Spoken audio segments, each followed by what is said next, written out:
Hello there, welcome back to another video. So people have been asking me to get some nicer scenery. Okay, well I did you one better. Okay, I'm in a park. You might recognize this park from the Keto Manifesto, and I have my dog, complete with the pink leash and everything. So I can't really see the production value getting any better than this. No, we're going to be talking about some very interesting fat loss accelerators today. So this is actually some of the tips that are hidden in the Keto Shred program, which is on sale right now for a limited time only, 35% off until June 21. And basically, this is some of the hidden tips that are actually stored within that book. So this is only one of a dozen fat loss accelerators that are in the Keto Shred program. So if you want to take advantage of that deal, do it while you still can for the summer Keto shredding sale. So in this video, we're actually going to be talking about the Courtice Douglas effect. So this is a very powerful fat loss accelerator that can really be used on any diet, but we're going to break it down a little bit in this one. Also, this is Daisy, by the way, in case you don't know Daisy. She's appeared in she's made cameos in other videos.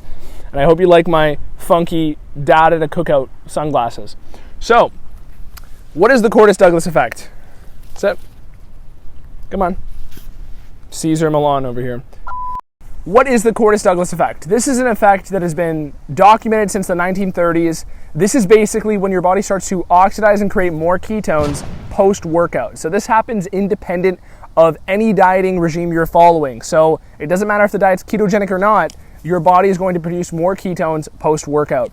And this happens even if somebody's having 500 grams of carb a day.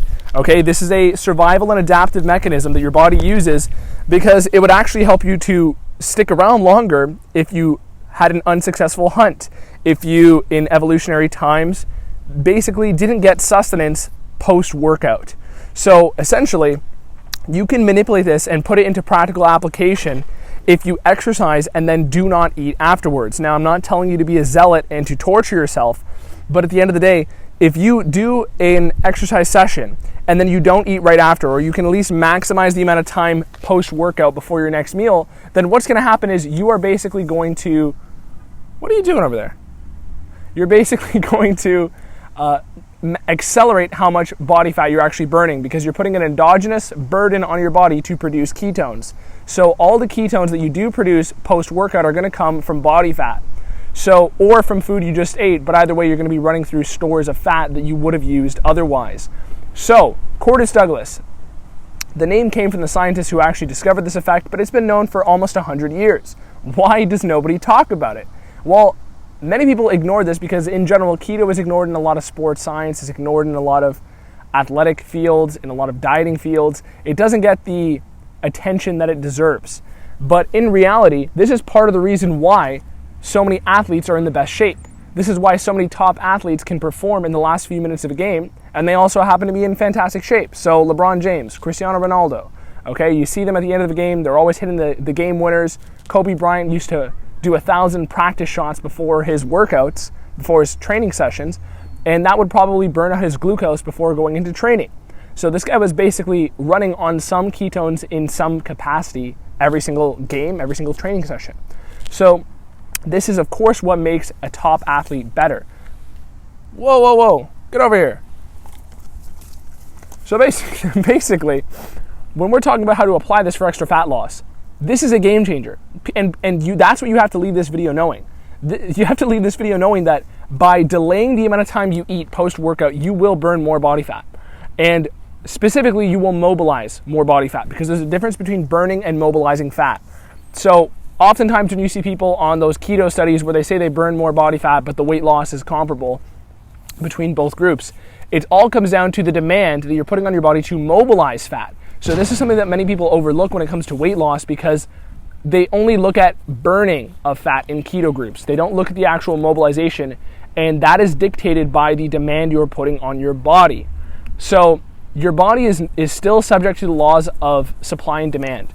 And if there is no more extra exercise, there's no more drop in calories, you're not putting any extra burden on your body to actually mobilize that fat and take it from stored fuel. So that is essentially the purpose of keto in a primal environment. But when we're looking at how to apply this, it comes all back to delay the amount of time that you take after a workout before you eat. And here, I'll give you another little bonus tip that you would find in the Keto Shred program. The other bonus tip is that if you're trying to actually build some muscle at the same time while you're cutting, the only way that you can manipulate your hormones to get the best of both worlds is if you essentially delay the amount of time post-workout before you eat, and then you slam a whey protein shake, because you're actually going to sort of get your body primed to use insulin more effectively.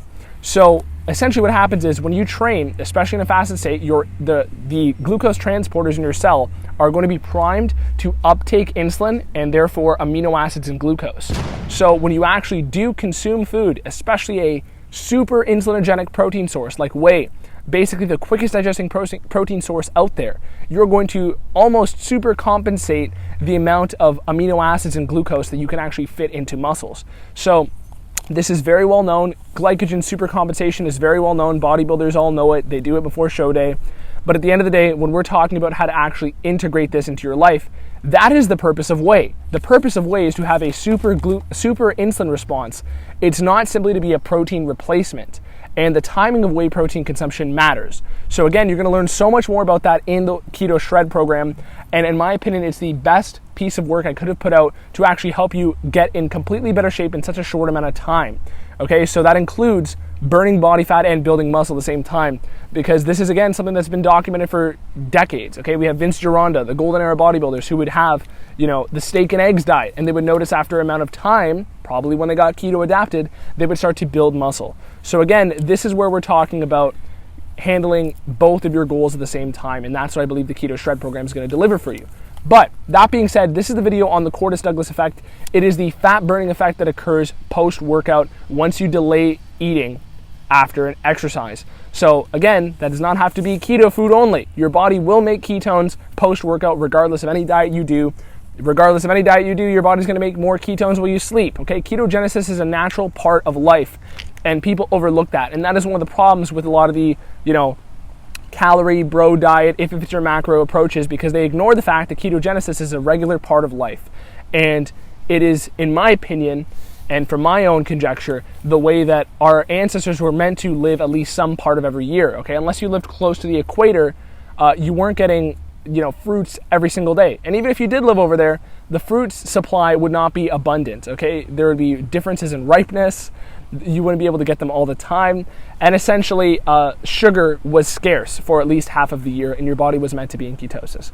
So that is the end principle of this video. Take it and run with it. Use it as you please. I'm happy to answer any of your questions. Make sure to hit me up on Instagram as well. I'm happy to answer questions. Hit me up in the comments section. And besides that, thank you for watching. And Daisy would say goodbye, but she's currently exploring around the tripod. So, thank you. Anthony Romano. Peace.